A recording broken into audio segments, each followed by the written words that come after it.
नमस्कार, स्वागत है आप सभी का मेरे YouTube चैनल पर।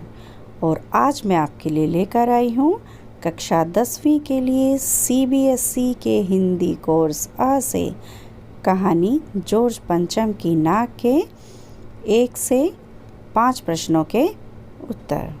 इन प्रश्नों के उत्तर को आपको ध्यानपूर्वक सुनना है और समझना है ताकि आपको हर उत्तर आसानी से याद हो जाए।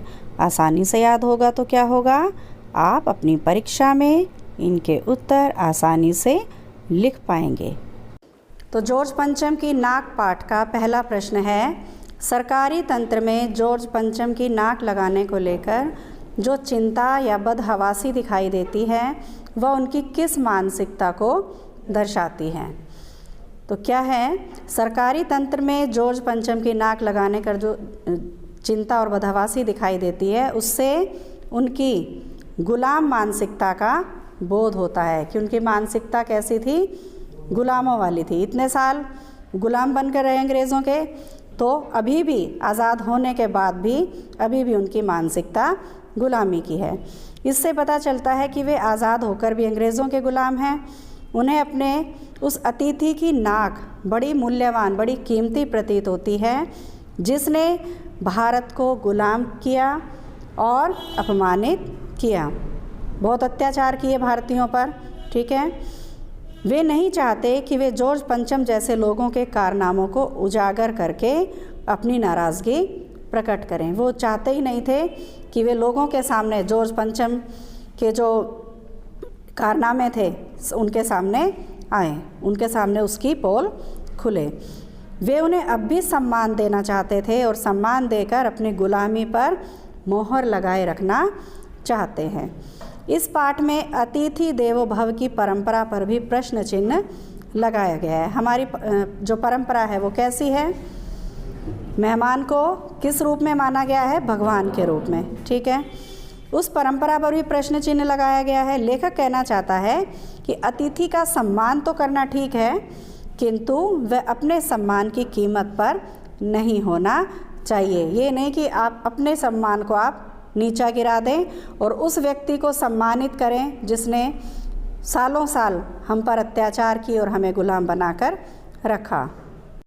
दूसरा प्रश्न है, रानी एलिजाबेथ के दर्जी की परेशानी का क्या कारण था। उसकी परेशानी को आप किस तरह तर्कसंगत ठहराएंगे कि वो क्यों परेशान था। दर्जी रानी एलिजाबेथ के दौरे से परिचित था। उसे पता था कि रानी को कई देशों में जाना है दौरे करने के लिए। रानी पाकिस्तान, भारत और नेपाल का दौरा करेंगी तो उस देश के अनुकूल ही वो अपनी वेशभूषा धारण करेंगी। ठीक है, दर्जी परेशान था कि कौन कौन से देश में वो कैसी ड्रेस पहनेंगी, क्योंकि ये बहुत बड़ी जिम्मेदारी होती है। तो उसको ये डिसाइड करना था कि वो किस देश में कौन सी किस प्रकार की ड्रेस पहनेगी। इस बात की दर्जी को कोई जानकारी नहीं थी और ना ही उसको कोई निर्देश था। उसकी चिंता अवश्य ही विचारणीय थी। जो उसको चिंता थी वो सोचने लायक ही थी। प्रशंसा की कामना हर व्यक्ति को होती है, हर कोई चाहता है कि हमारे काम की प्रशंसा की जाए। ठीक है, उसका सोचना था कि जितना अच्छा रानी का वेश होगा, जितनी अच्छी मैं उनकी वेशभूषा बनाऊंगा, उतनी ही मेरी ख्याति होगी, प्रसिद्धि होगी। बाज़ार में भी देखते हो, कहीं से भी कोई अच्छा काम होता है तो उस दुकान की तरफ क्या करते हैं, लोग जाते हैं। कोई भी, चाहे बुटीक है, चाहे पार्लर है, चाहे कपड़ों की दुकान है, तो हर चीज़ क्या होती है, फेमस होती है, उसकी अपनी अलग अलग क्वालिटी होती है। तो वो भी चाहता था कि मैं जैसी अच्छी ड्रेस बनाऊंगा तो मेरी भी जगह जगह ख्याति होगी। इस तरह उसकी चिंता करना उचित ही था। तीसरा प्रश्न, और देखते ही देखते नई दिल्ली का काया पलट होने लगा। उसकी सूरत बदल गई दिल्ली की। नई दिल्ली के काया पलट के लिए क्या क्या प्रयत्न किए गए होंगे, उसको बदलने के लिए क्या क्या प्रयास किए गए होंगे। तो सबसे पहले क्या किया गया होगा, गंदगी के ढेरों को हटाया गया होगा। सड़कों, सरकारी इमारतों और पर्यटन स्थलों को रंगा पोता और सजाया संवारा गया होगा। जगह जगह रंगाई पुताई की गई होगी, जो टूट फूट थी उसको ठीक करवाया गया, उन पर बिजलियों का प्रकाश किया गया होगा, ठीक है, लाइटिंग करवा दी गई होगी। सदा से बंद पड़े फव्वारे चला दिए गए होंगे, जो पहले से फव्वारे बंद पड़े थे उनको चला दिया गया होगा। और भीड़ भाड़ वाली जगहों पर ट्रैफिक पुलिस का विशेष रूप से प्रबंध किया होगा, ताकि उनको आने में किसी प्रकार की कोई परेशानी ना हो, किसी प्रकार का जाम ना लगे। चौथा प्रश्न है, आज की पत्रकारिता में चर्चित हस्तियों के पहनावे और खान पान संबंधी आदतों आदि के वर्णन का दौर चल पड़ा है। जो चर्चित हस्तियाँ होती है, कैसे, जो बहुत ज़्यादा प्रसिद्ध हैं, कोई बिजनेसमैन है या कोई स्टार है, तो उनके वर्णन का दौर चल पड़ा है। इस प्रकार की पत्रकारिता के बारे में आपके क्या विचार हैं? जो इस प्रकार की पत्रकारिता है उसके बारे में आप क्या कहना चाहेंगे? आज की पत्रकारिता में चर्चित हस्तियों के पहनावा जो पहनते हैं, खान पान संबंधी आदतें, क्या खाते हैं, क्या पीते हैं, कब खाते हैं, कैसा खाते हैं, इस तरह की आदतों को व्यर्थ ही, बेकार में ही वर्णन करने का दौर चल पड़ा है। इससे जन सामान्य की आदतों में भी परिवर्तन होता आया है, हो रहा है।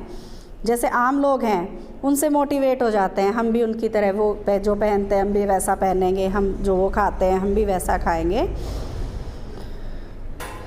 तो इस प्रकार की पत्रकारिता के प्रति मेरे विचार हैं कि इस तरह की बातों को इकट्ठा करना और बार बार दोहराकर महत्वपूर्ण बना देना पत्रकारिता का प्रशंसनीय कार्य नहीं है। इसमें कोई बड़ी बात नहीं है, ना ही कोई प्रशंसा करने वाली बात है, ये कोई पत्रकारिता का नियम नहीं है।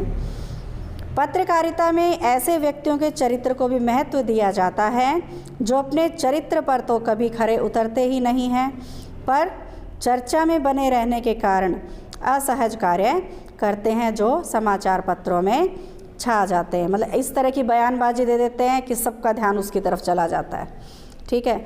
उल्टे सीधे बयान देने की कई लोगों को आदत होती है, बस उनको क्या होता है, लाइमलाइट में रहने की आदत होती है कि सब हमें देखें, याद करते रहें, इस तरह का बयान दे देते हैं। तो इस तरह की पत्रकारिता बिल्कुल गलत है। चौथे प्रश्न का ही ख भाग है, इस तरह की पत्रकारिता आम जनता विशेषकर युवा पीढ़ी पर क्या प्रभाव डालती है? तो चर्चित व्यक्तियों की, जो व्यक्ति चर्चित होते हैं, फेमस होते हैं, प्रसिद्ध होते हैं, उनकी बार बार की जो व्यर्थ चर्चाएं होती हैं युवा पीढ़ी पर, युवा कौन, आप लोग, इस पीढ़ी पर बुरा प्रभाव डालती हैं। उन चर्चित व्यक्तियों की नकल करने का प्रयास किया जाता है, उन्हीं की संस्कृति में जीने की बढ़ती हुई इच्छाएं कि उन्हीं की तरह हमको संस्कार लेने हैं, उन्हीं की तरह हमें रहने हैं, फैन बन जाते हैं उनके, ठीक है। बढ़ती हुई इच्छाएं युवा पीढ़ी के मन में बलवती रूप धारण कर लेती हैं, क्योंकि हेयर कट करवा लेते हैं, भाई उस हीरो ने ऐसे हेयर कट करवा रखा है तो मैं भी ऐसा करवा के आऊँगी। यही चीज़ होती है जो युवा पीढ़ी पर बुरा प्रभाव डालती है, जिससे उनके ऊपर दुष्प्रभाव, बुरा प्रभाव पड़े बिना बिल्कुल भी नहीं रहता। सामाजिक व्यवहार और लक्ष्य को भूलकर युवा पीढ़ी व्यर्थ की सजावट में समय और धन खर्च करने लगती है। बेकार के क्या करते हैं, पैसा भी वेस्ट होता है, ठीक है, और समय भी खराब होता है। इससे दिखावा, बनावटीपन और हिंसा जैसी प्रवृत्ति भी बढ़ती है, क्योंकि पत्रकारिता दबंग और अपराधी छवि वाले व्यक्तियों को नायक की तरह प्रस्तुत कर देती है, जिसका युवा पीढ़ी पर बुरा प्रभाव पड़ता है। पांचवा प्रश्न, जॉर्ज पंचम की लाट की नाक को पुनः लगाने के लिए मूर्तिकार ने क्या क्या यत्न किए? क्या क्या प्रयास किए थे उसने? जॉर्ज पंचम की लाट की नाक को लगाने के लिए मूर्तिकार ने अनेक प्रयत्न किए। उसने सबसे पहले उस पत्थर को खोजने का प्रयत्न किया जिससे वो मूर्ति बनाई गई थी। इसके लिए पहले उसने सरकारी फाइलें ढूंढवाई, ठीक है, फाइलों को खंगाला गया था फिर भारत के सभी पहाड़ों और पत्थर की खानों का दौरा किया। भारत में जितने भी पहाड़ थे, जितनी भी खानें थी, सबको उसने घूम फिर कर जाकर देखा। फिर भारत के सभी महापुरुषों की मूर्तियों का निरीक्षण करने के लिए पूरे देश का दौरा किया। फिर सन 42 में जो शहीद बच्चे हुए थे उनकी नाकों का भी नाप लिया। अंत में क्या किया उसने? जीवित व्यक्ति की नाक काटकर जॉर्ज पंचम की मूर्ति पर लगा दी।